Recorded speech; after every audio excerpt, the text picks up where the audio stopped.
आयुरा. हो हो म्हणत तिने लगेच फोन घेतला आणि बेडरूममध्ये गेली. इथून पुढे. सुगंधा. निधी आवाज देते. हां बोल निधी, काय बोलायचं होतं तुला? सुगंधाने आठवण करून दिली. तू मला रागवणार नाहीस, ओके? निधी बोलली.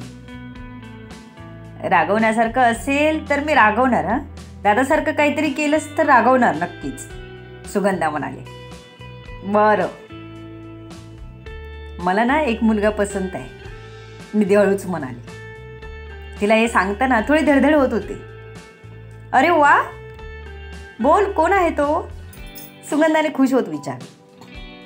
तुझा भाऊ राया, निधी हळूच म्हणाले. हे ऐकून सुगंधाला आपण बरोबर ऐकलं ना ही शंका वाटली. काय म्हणालीस? समीर दादा? मी खरंच बरोबर ऐकलं ना?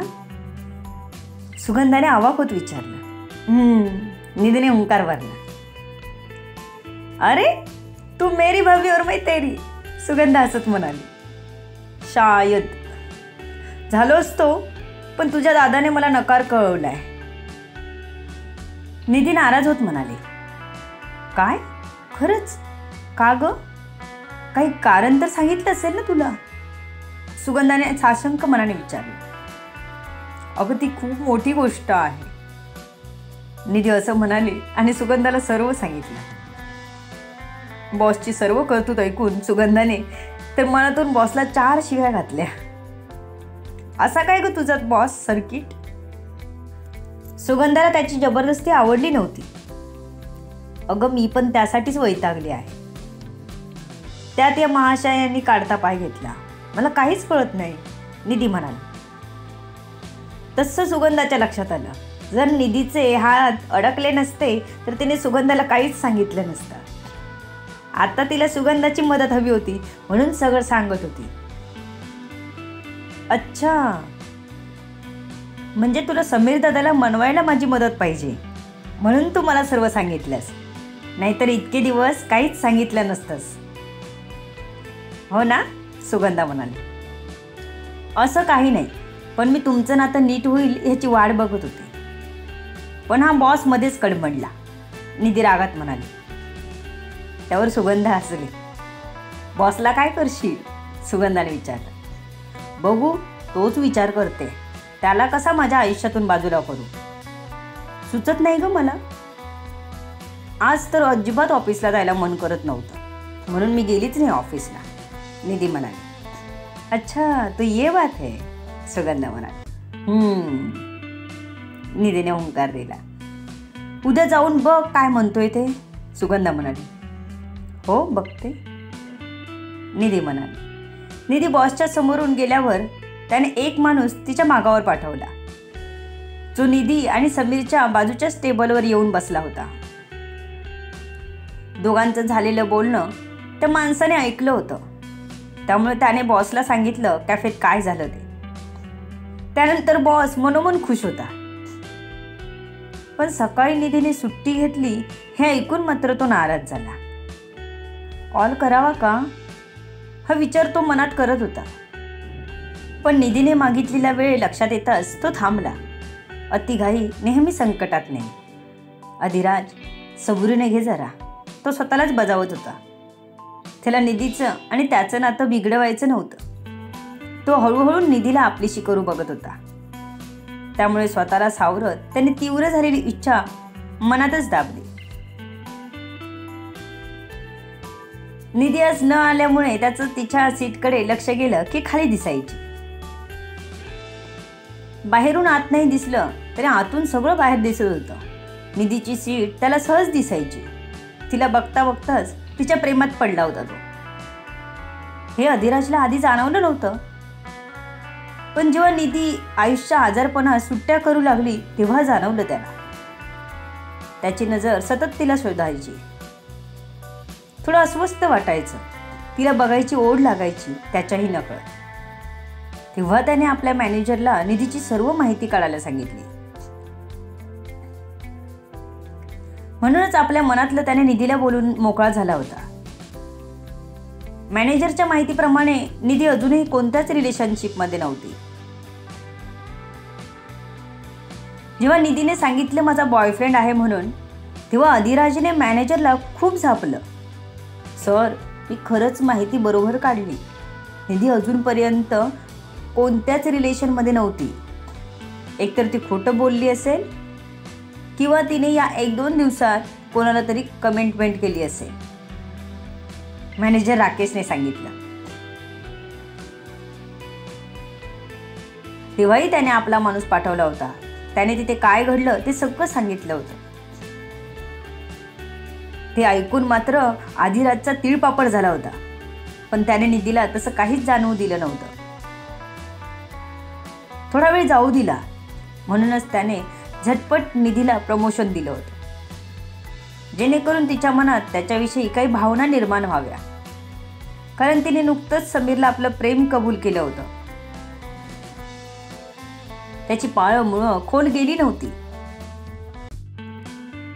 अशा वेळी विश्वास कमजोर पडून गैरसमज पटकन होतील त्यांच्या, आणि आपण या संधीचा नक्कीच फायदा घेऊ हे अधिराजने आधीच ठरवलं होतं. त्याने आपल्या मनातला राग गिळून टाकला, कारण आता समीरने नातंच तोडलं होतं. फक्त त्याला ते आपल्याला माहीत असल्याचं दाखवायचं नव्हतं निधीला. पुन्हा त्याची नजर तिच्या डेस्कवर गेली, आणि त्याने कितीही नाही म्हटलं तरी त्याची बोटं तिचा नंबर डायल करायला गेलीच.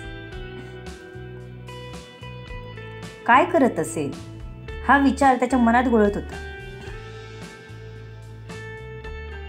आज सकाळपासून राकेशने आणून ठेवलेल्या फाईलला त्याने उघडूनही बघितलं नव्हतं. त्याचं लक्ष सारखं निधीच्या डेस्कजवळ जात होतं, म्हणूनच अस्वस्थ वाटत होतं. आता त्याचे कान आतुर झाले होते, निदान तिचा आवाज तरी ऐकलाच पाहिजे. म्हणून त्याने निधीला कॉल केला. निधी मोबाईल बघत बसलीच होती की तिला अनोळखी नंबरवरून कॉल आला. तिने उचलला नाही. ट्रू कॉलरला नावही दिसत नव्हतं, त्यामुळे तिने कॉलकडे पूर्ण दुर्लक्ष केलं. अधिराजने पुन्हा तिला कॉल केला. यावेळी निधीने तो समोरून कटच करून टाकला. निधीला माहीत नव्हतं की बॉसचा कॉल असेल. अधिराजच्या लक्षात आलं आपला नंबर सेव्ह नाही, म्हणून उचलत नसावी कदाचित. त्याने रिसेप्शनला कॉल करून निधीला कॉल करायला सांगितला आणि त्याला फॉरवर्ड करायला सांगितला.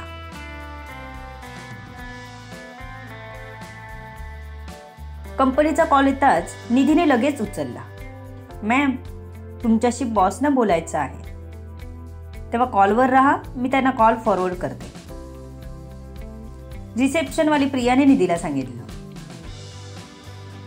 निधीला काही बोलायची संधी न देताच प्रियाने कॉल फॉरवर्ड केला. बॉसने कॉल उचलला तसं तिने ठेवला. अधिराजचं प्रियाकडे लक्ष होतं. आपल्या केबिनमधूनच त्याचं सगळीकडे लक्ष होतं.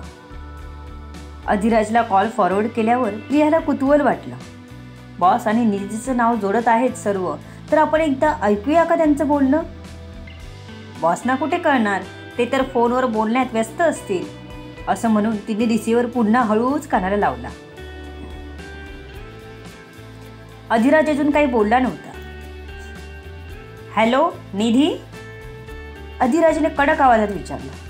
हो सर, बोलतेय, निधीने घाबरत उत्तर दिलं. आज का नाही आलीस? काम जास्त करावं लागेल म्हणून का, की तुझी हुशारी बघून दिलेलं प्रमोशन अंगावर आलं? अधिराजने विचारलं. प्रिया अजूनही कान लावून ऐकत होती. सर, असं काही नाही. तुम्ही हवं तर माझं प्रमोशन परत घेऊ शकता. असंही मला नकोय प्रमोशन, निधी म्हणाली. मी ठरवेन ते. तू माझी एम्प्लॉई आहेस.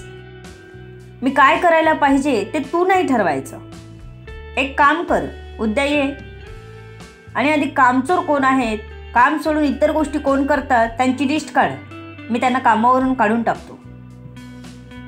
अधिराज एवढं बोलला फक्त, आणि प्रियाचं तोंड मोठंच उघडं झालं. बापरे, उद्यापासून निधी मॅडम आपल्यावर लक्ष ठेवणार. तिने घाईत रिसिव्हर ठेवला आणि खुर्चीत बसली. डोक्यावर आलेला घाम तिने पुसला. आपल्या बॉसचा कॉल कानाला लावून ऐकताना बघितलं तिने, तर तिच्या चेहऱ्याचा रंगच उडाला. जसा प्रियाने रिसिव्हर ठेवला तसा बॉस निधीशी नीट बोलू लागला. निधी, माझा कॉल का नाही उचललास तू? मी किती कॉल केलेत बघ, अधिराज म्हणाला. सर, तुमचा नंबर माझ्याकडे सेव्ह कुठे आहे? अनोळखी नंबर मी नाही उचलत, निधी म्हणाली. बरं, आता तो नंबर सेव्ह कर, नेक्स्ट टाइम उचलायचा, अधिराजने बॉसी टोनमध्ये सांगितलं. ओके सर, निधी म्हणाली. मगाशी जे बोललो ते विसरून जा.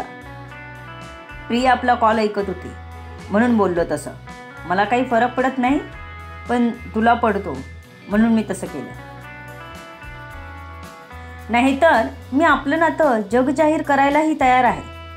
ते तू अट. अधिराज तिला तिच्या अटीची आठवण करून देत होता की निधी लगेच बोलली. सर, कळलं मला. आता कॉल का केला होता? मला वाटलं कामचुकार लोकांची लिस्ट काढायला कॉल केला की काय, निधी म्हणाली. नाही, मला तुझी आठवण आली म्हणून केला होता कॉल. एक फ्रेंड म्हणून तर तू माझ्याशी बोलू शकतेस ना, अधिराजने विचारलं. सर, नक्की काय नातं ठेवायचं आहे तुम्हाला? फ्रेंड, गर्लफ्रेंड की अजून काही? निधीच्या अशा बोलण्याने अधिराजच्या डोक्याला आठच पडल्या होत्या. निधीचा राग मात्र आतल्यात उकळ्या फोडत होता. बेसुमार आलेल्या रागाला ती लगाम घालून आपटेवार फोडत होती, जेणेकरून स्वतःवर बॉम्ब फुटू नये म्हणून. काय बोलेल अधिराज पुढे? हा मध्येच का टपकलाय? To be continue. सर्व गोष्टी जाणून घेण्यासाठी पुढील येणारे भाग वाचायला आणि ऐकायला विसरू नका. तुमच्या अमूल्य प्रतिसादाची आतुरतेने वाट बघते. लेखिका शब्दवेदी उर्फ संतोषी गजानन राणे पाताळे. धन्यवाद. या कथेला जास्तीत जास्त लोकांपर्यंत शेअर करा, लाईक करा, कमेंट करा.